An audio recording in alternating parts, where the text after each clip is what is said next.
Première grande édition de la semaine en direct de Congo 26 Télévision. Bienvenue à toutes et à tous. À la une de l'actualité, à l'Union africaine, la RDC met le criminel Paul Kagame à la réunion du Conseil de paix et de sécurité tenue à Addis Abeba en Éthiopie. La première ministre Judith Suminwa Tuluka a confronté le dirigeant rwandais sur les crimes perpétrés par son armée sur le territoire congolais. Pour une première fois, le nom du Rwanda a été cité par un bon nombre de pays présents comme l'agresseur de la République démocratique du Congo. Vous suivrez dans ce journal Judith Suminwa Tuluka. Au ministère de la formation professionnelle, le vice-premier ministre, ministre en charge de l'Intérieur, a lancé le session de formation gratuite en faveur de 5000 jeunes. Plusieurs membres du gouvernement et des partenaires de ces secteurs ont assisté à la cérémonie organisée le week-end dernier à Kinshasa. Et puis en sport, football, le championnat de Ligue nationale a repris sur toute l'étendue du pays, sauf dans le nord et le sud Kivu, suite à l'occupation de cette partie du pays par l'armée rwandaise. Voilà tout pour la charpente de ce journal. Merci de votre fidélité renouvelée. Dans une communication publique faite le dimanche 16 février, le gouvernement congolais a confirmé l'entrée de l'armée rwandaise à Bukavu, appelant la population à rester chez elle pour éviter tout risque.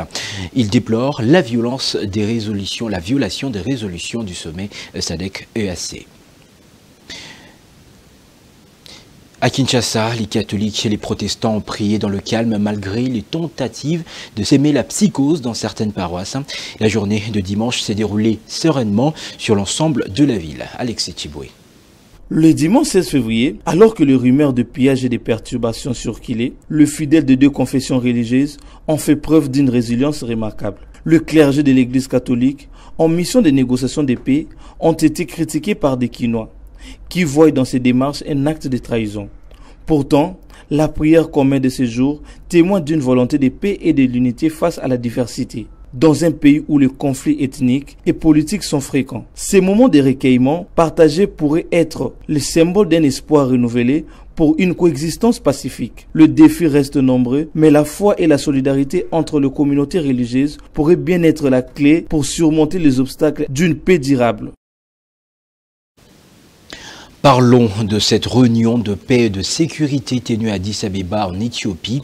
La première ministre Judith Suminwa Tuluka qui a porté la voix de son pays en affrontant sans gants le sanguinaire Paul Kagame sur ses crimes et les crimes de son armée et bien sûr sa milice à travers des massacres et des dégâts dans la partie est du pays.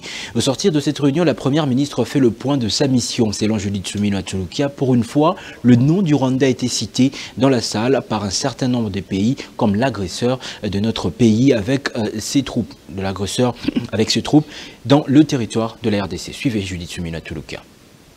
Pour une fois, il va falloir ne pas garder une position de neutralité, mais effectivement affirmer que la RDC est agressée par le Rwanda.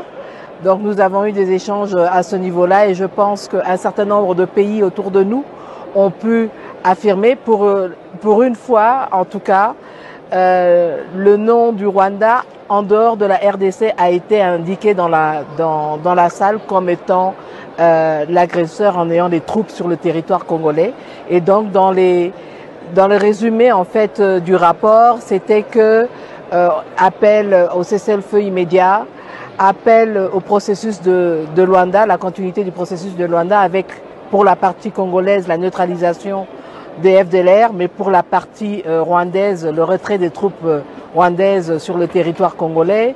On a aussi de nouveau indiqué la nécessité de la réouverture de l'aéroport de Goma, la sécurisation de Goma. Évidemment, il faudra bien tenir compte des derniers développements sur le sud Kivu. Nous avons parlé aussi du couloir humanitaire et du respect des droits de l'homme et des principes humanitaires. Plus de 42 000 personnes ayant fui les affrontements entre l'armée loyaliste et les terroristes rwandais ont pris la direction du territoire insulaire d'Idjui dans la province du Sud Kivu. Cette population, principalement originaire des territoires voisins de Kalehe et Kabari, se retrouve dans des conditions de vie précaires sans aide humanitaire. La commission des jeunes de la paroisse Notre-Dame de Fatima a organisé le samedi 15 février 2025 dernier une activité spéciale pour célébrer la Saint-Valentin sous le thème Saint-Valentin à l'église. L'événement s'est déroulé au sein de la salle Notre-Dame de Fatima, réunissant une belle communauté de jeunes et d'adultes autour d'un moment de partage, de prière et de convivialité. Suivez. À l'occasion de l'édition 2025 de la Saint-Valentin, perçue comme une fête dédiée aux couples amoureux, la paroisse Notre-Dame de Fatima a mis l'accent sur l'amour dans toutes ses dimensions. Le couple Patrick Lutumba, figure engagée dans la communauté, a rappelé que l'amour se manifeste également à travers de gestes de solidarité, de bienveillance et de soutien mutuel. Ici, je vais aborder sous deux aspects. Le premier aspect, c'est le fait que d'abord je suis parent. Le deuxième aspect, c'est le fait que je suis chrétien. Alors la Saint-Valentin, c'est comme nous venons de le dire, ça ne concerne pas seulement les parents. Ça concerne les couples. C'est-à-dire que nous avons les couples fiancés, les couples mariés, voire même les prétendants. Voilà pourquoi on a préféré organiser la cérémonie d'aujourd'hui pour surtout nous maintenant en tant que parents, en tant qu'aînés, qu'on puisse orienter, sinon donner des leçons aux jeunes gens pour éviter le déviationnisme.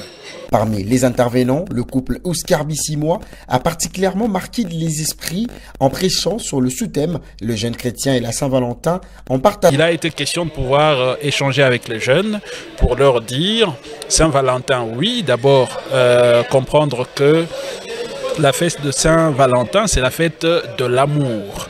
Et cet amour, il est entendu que ce soit des personnes qui sont reconnues en tant que telles par l'Église. Et pour nous, les gens, hommes et femmes, parce que l'Église catholique ne reconnaît pas le mariage femme-femme ou homme-homme, c'est les mariages entre deux personnes de sexe opposé.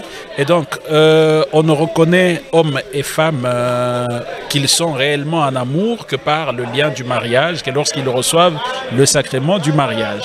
Alors, il a été question de pouvoir interpeller, de pouvoir mettre les jeunes devant leurs responsabilités, à se mettre sur les pas, parce que ce sont des grands jeunes qui étaient concernés essentiellement, à se mettre. Les témoignages partagés ont permis à chacun des participants de comprendre que l'amour authentique s'est nourri de la foi, les échanges riches et de discussions nourries sur le sens de l'amour.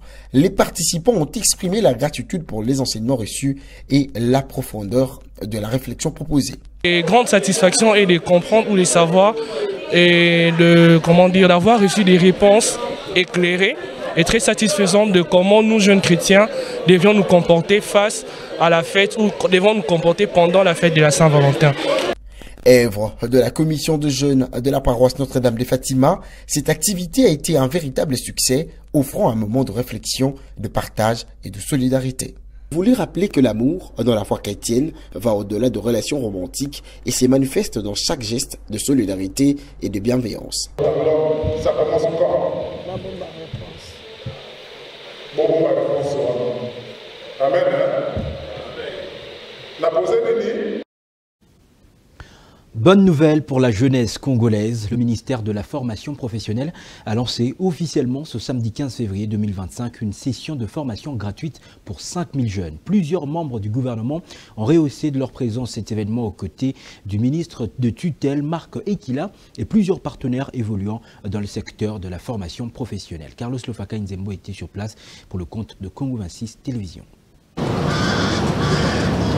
Organisée à Kinshasa en octobre 2024, la première édition de la foire de la formation professionnelle qui a réuni près de 5000 inscrits qui vont désormais accéder aux sessions gratuites de la formation professionnelle. Lors de cette cérémonie, Georgette Faïla Ondekane, présidente de l'association des épouses de militaires et policiers, a annoncé que 1000 enfants de militaires et policiers figurent parmi les bénéficiaires. Le ministre de la formation professionnelle, Marc Ekila Likombo, a à l'occasion rappelé au Conseil la nécessité de construire des centres de formation modernes à travers le pays et surtout les équiper. La particularité du lancement de cette première cohorte de formation consiste en ce que, en son sein, il est dénombré un nombre considérable, soit près de 1000 dépendants de nos forces armées et de la police, pour marquer le soutien et l'encouragement du commandant suprême de l'armée et de la police de la RDC, j'ai cité son Excellence Félix Antoine Tshisekedi Tshilombo, à travers mon ministère, pour rendre les hommages les plus mérités à nos frères d'essai qui sont actuellement La première ministre Judith Suminwa Tuluka a été représentée par le VPM en charge de l'intérieur, Jacquemin Chabani, qui a lancé les hostilités et a martelé sur l'importance de la formation pour le développement de la jeunesse congolaise. Je suis heureux de présider, au nom de Madame la Première ministre, cette grande activité de lancement officiel par le ministère de la Formation professionnelle, des formations gratuites à travers plusieurs filières au profit de près de 5000 candidats qui s'étaient inscrits lors de cette foire. Il s'agit là d'un audacieux challenge que vient de relever le ministère de la Formation professionnelle et qui consacre l'atteinte de l'un des objectifs majeurs de l'instauration de la foire de la formation professionnelle qui consiste à créer un attrait de notre jeunesse à la formation pour les défis de son employabilité. Près de 5000 inscrits seront formés par plusieurs centres de formation professionnelle dans plusieurs domaines. Pour un avenir meilleur, la RDC amorce un tournant décisif dans la valorisation de la formation professionnelle pour une jeunesse qualifiée.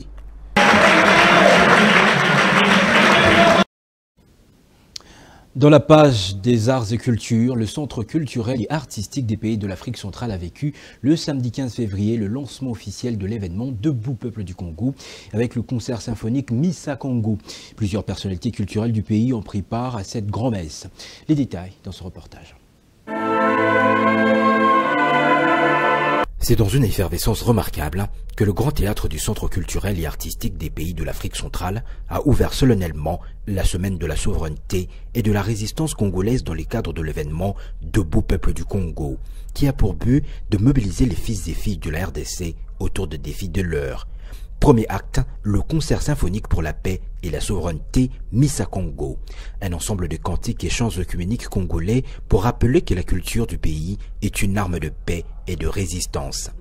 Honoré de lancer l'événement, le directeur général du Centre culturel et artistique de pays de l'Afrique centrale a rappelé au public venu nombreux l'importance ultime des rencontres du genre pour la souveraineté et la pensée congolaise.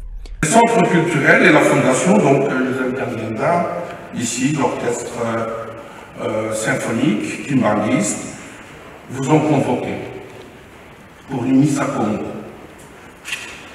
Armand Kangenda et moi, on a tiré Missa Congo de la mémoire.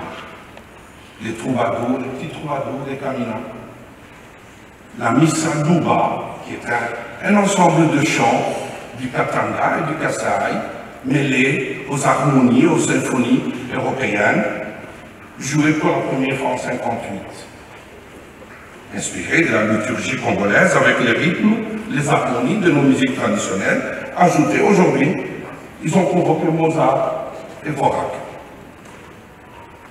Des ténébreux, des faiseurs du monde, ici au Congo, pour se mêler aux voix et aux liturgies congolaises.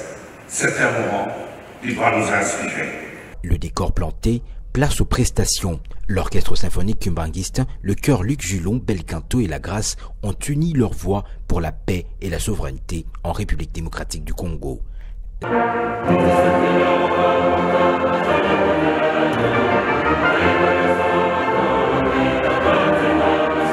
Un moment d'action de grâce, de prière et de collecte de fonds de solidarité avec les populations meurtries du Kivu a ponctué cet événement prestigieux. Armand Diangenda, directeur musical du concert Missa Congo, n'a pas manqué de revenir sur ses motivations profondes. Et ce qui se passe à Goma m'attriste beaucoup parce que j'ai passé une année à Goma. Lorsque j'étais pilote d'avion, j'étais basé à Goma. Alors c'est comme ça que j'étais là absolument à faire ces concerts pour penser aux frères et sœurs qui souffrent là-bas, et surtout aux enfants qu'on voit par les images insupportables. Missa Congo, déjà inscrit dans les annales des événements culturels de grande envergure ici au pays, affirme notre souveraineté culturelle et appelle à la mobilisation nationale des Congolais afin de se tenir debout et barrer la route aux ennemis du pays.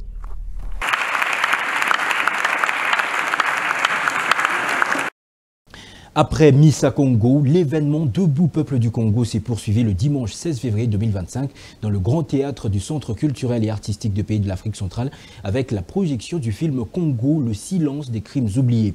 Une production du cinéaste Baloufou Bakupa Kaninda et réalisée par Gilbert Baloufou Mbaye. Suivez. Congo, le silence des crimes oubliés. Un film documentaire que tout Congolais devrait au moins suivre, ne serait-ce qu'une seule fois.